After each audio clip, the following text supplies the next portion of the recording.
ہم ایک صورتحال دیکھ رہے ہیں. پہلے آئی ایس پی آر کی جانب سے ایک پریس کانفرنس ہوتی ہے اور اس کے بعد پاکستان تحریک انصاف بڑا سخت بیانیہ لیتی ہے ادارے کے حوالے سے, D G I S P R کے حوالے سے. اور آج عمر ایوب صاحب نے بھی فلور آف دا ہاؤس بڑی ایک سخت تقریر کی.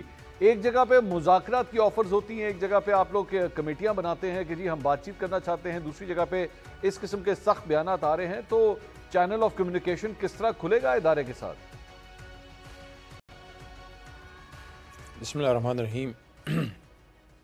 اللہم صلی وسلم مبارک علی سیدنا محمد وعلی آل محمد. منصور صاحب بہت شکریہ پروگرام میں مدعو کرنے کا.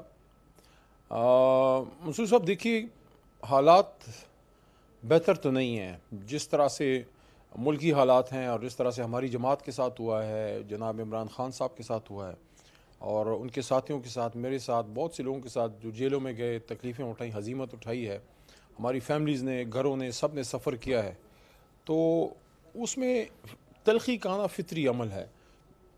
کیونکہ میرے خیال میں اگر ذمہ داری کی توقع ہم سے ہے تو ذمہ داری کی توقع جو ہے اس طرف بھی ہمیں بھی ہے. میرا خیال ہے کہ وہ جو 7 تاریخ کی پریس ٹاک تھی D G I S P R صاحب کی, اس کے بعد ایک ریئیکشن آیا اور ماحول اس سے مزید جو ہے وہ تلخ ہوا.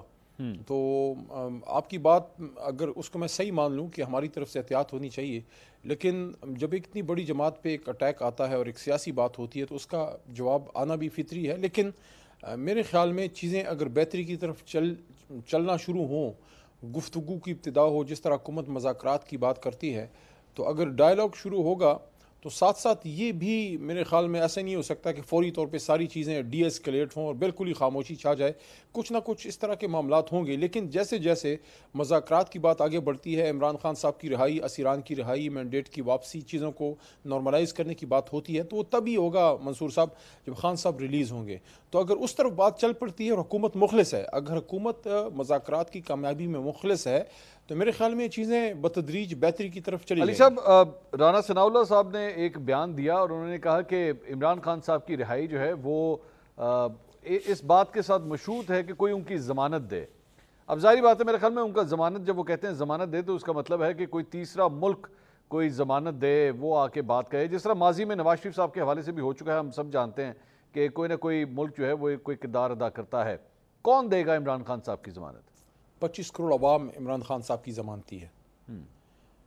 لیکن اگر رانا ثناء اللہ صاحب اس طرح کی کسی ضمانت کی بات کرتے ہیں, میرا خیال ہے کہ پاکستان کے اندرونی سیاسی معاملات ہیں, اس میں کسی بھی بیرونی طاقت کو, چاہے وہ کتنا ہی کوئی ہمارا برادر ملک ہو, اس کو ہمیں انوالو نہیں کرنا چاہیے.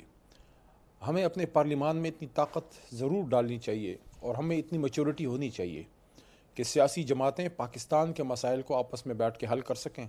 میں نے آپ کی اس گفتگو کی ابتدا میں عرض کیا کہ اگر حکومت مخلص ہے اور معاملات کو وہ سلجھانا چاہتے ہیں تو راستہ بڑا آسان ہے. ہمیں کچھ غلط چیزوں کو ٹھیک کرنا ہوگا. جناب عمران خان صاحب پہ جو الزامات لگے اور ان پہ جو غلط کیسز بنائے گئے, ان پہ جو سیاسی کیسز بنائے گئے, تو اس کا ایک ہی حل ہے کہ وہ چیزیں درست ہوں. ضمانتی کی میں نہیں سمجھتا کہ ہمیں ایک دوسرے سے کوئی ضمانت لینے کی ضرورت ہے. آپ اور میں, ہم سب پاکستانی ہیں, کوئی ذاتی لڑائی کسی کی نہیں ہے. اگر ضمانتی بنانا ہی ہے تو میرے خیال میں پھر بیچ میں آئین پاکستان کو یا آئین پاکستان کے محافظ سپریم کورٹ کو ضمانتی بنا لیں, یا سیاسی جماعتیں پارلیمان کو ضمانتی بنا لیں. 25 کروڑ عوام ضمانتی ہیں.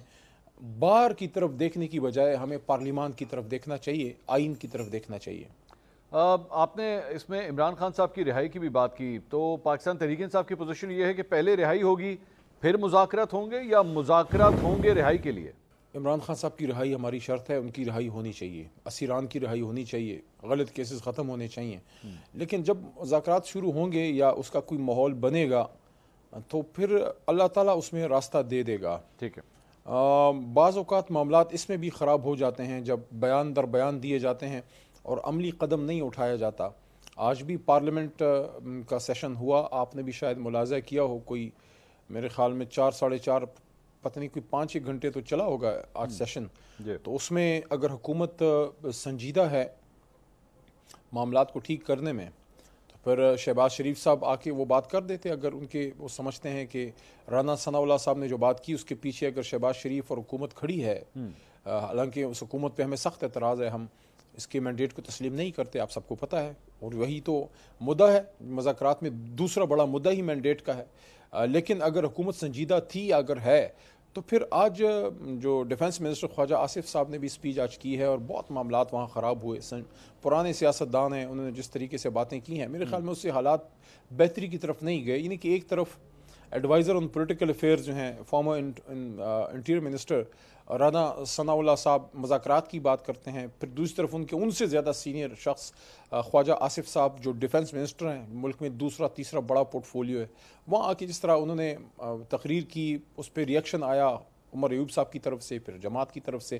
تو اس سے معاملات آپ کیا سمجھتے ہیں؟ علی صاحب معاملات بہتری کی طرف گئے؟ یہ آپ کی ظاہری بات ہے، آپ کے اوپر تنقید نہیں ہوگی اس بات پہ کہ آپ اسٹیبلشمنٹ کے کردار کے اوپر ایک جگہ تنقید کرتے ہیں کہ نہیں ان کا کوئی عمل دخل نہیں ہونا چاہیے سیاست کے اندر، لیکن جب ماضی کے اندر 1960 کی دہائی کے حوالے سے ہم بات کریں کہ جناب اس وقت جب اسٹیبلشمنٹ کا کیا کردار تھا پاکستانی سیاست میں، تو اس کے اوپر کوئی انگلی نہ اٹھائے، اور شاید اس لیے نہ اٹھائے کیونکہ آپ کی پارٹی کے سربراہ کا تعلق اس وقت کے ڈکٹیٹر سے ملتا ہے جا کے؟ کوئی ایسی بات نہیں ہے، آپ سیاسی بات اور آئینی بات اخلاق کے پیرائے میں کیجئے، اور جتنی دیر آپ نے بات کرنی ہے، گھنٹہ کریں 10 گھنٹے کریں، ہم سنیں گے، لیکن باوجود اس کے کہ ہم کبھی ڈکٹیٹرشپ کے حامی نہیں رہے اور جو بھی ہوا صحیح نہیں ہوا، لیکن ماضی میں جو بھی لوگ گزرے ہیں اگر آپ ان کے بارے میں اخلاق سے کوئی گری ہوئی بات ہوگی تو کوئی بھی وہ برداشت نہیں کر سکتا۔ سیاسی بات جب بھی ہوتی ہے اس پہ کوئی ریئیکشن اخلاق میں رہتے ہوئے علی صاحب میں آپ سے سوال کر لیتا ہوں، بڑا ہاں یا نہ میں جواب دے دیجیے گا،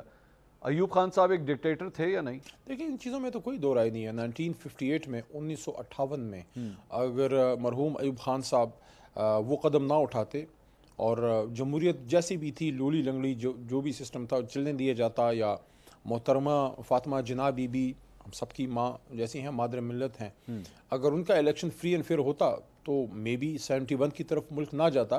لیکن یہ ساری چیزیں منصور صاحب، آپ تو خود ہمیشہ سیاست میں اخلاقیات کے، میں دیکھتا ہوں آپ کے پروگرامز میں فالو کرتا ہوں، آپ اخلاقیات کی بات کرتے ہیں، تو یہ ساری باتیں جو گفتگو ہوتی ہے کیا وہ سیاسی پیرائے میں نہیں ہو سکتی؟ اگر جب آپ سیاسی پیرائے سے ہٹ کے ذاتیات کی طرف جاتے ہیں پھر ریاکشن آتا ہے۔ غلط بات ہے، یہ نہیں جانا چاہیے۔ باقی تو جو حقائق ہیں اس کو تو کوئی رد نہیں کرتا۔ نہیں، رد ایکچولی میرے خیال میں کر رہے ہیں وہ، اور وہ آپ کے اپنے لیڈر، ان سے کئی دفعہ صحافیوں نے سوال کیا کہ کیا آپ کے دادا نے جو کچھ کیا اس ملک کے اندر آپ اس کے اوپر شرمندہ ہیں یا آپ سمجھتے ہیں وہ غلط تھا یا نہیں؟ وہ اس کے اوپر بات کرنے سے کترا جاتے ہیں اور وہ اس کو ایکسیپٹ نہیں کرتے۔ اپوزیشن لیڈر ہیں، ان کو چاہیے فلور آف دا ہاؤس کھڑے ہو کے کہیے کہ ہاں میں آج جمہوریت کے ساتھ جتنا کھڑا ہوں، میں مانتا ہوں اس بات کو کہ ایوب خان صاحب ایون دو میرے ساتھ ان کا ایک خون کا رشتہ ہے، لیکن انہوں نے پاکستان کے معاملات کے حوالے سے جو غلط کیا ہے وہ غلط ہے، اور میں خود اس بارے میں اس بات کو ایکسیپٹ کرتا ہوں۔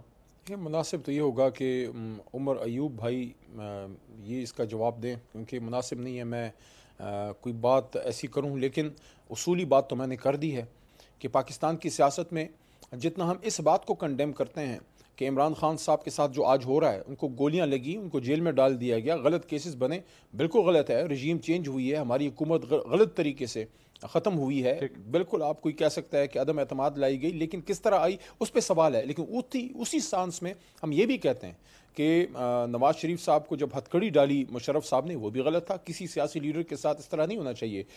اصل میں تو نقصان ہم اس قوم کا یہ کر رہے ہیں کہ جو 25 کروڑ میں ہماری آدھی سے زیادہ آبادی یوتھ کی بیٹھی ہے، وہ یہ دیکھ رہے ہیں کہ ہمارے بڑے ایک دوسرے کو اسمبلی میں کھڑے ہو کے گالیاں دے رہے ہیں، مشت گریبان ہیں۔ تو میسج نیچے کیا جا رہا ہے؟ میسج یہ جا رہا ہے کہ بھئی ایک وہ قوم جس کو ہمیشہ میسج علم کا دیا گیا کہ آپ جب ڈس ایگری بھی کریں تو آپ ایسے طریقے سے کریں کہ دوسرا آپ کی بات کا قائل ہو، تو ہم تو یہ بات کر رہے ہیں۔ اگر ہم عمران خان صاحب کی بات کر رہے ہیں تو ہم تو آئین کی بات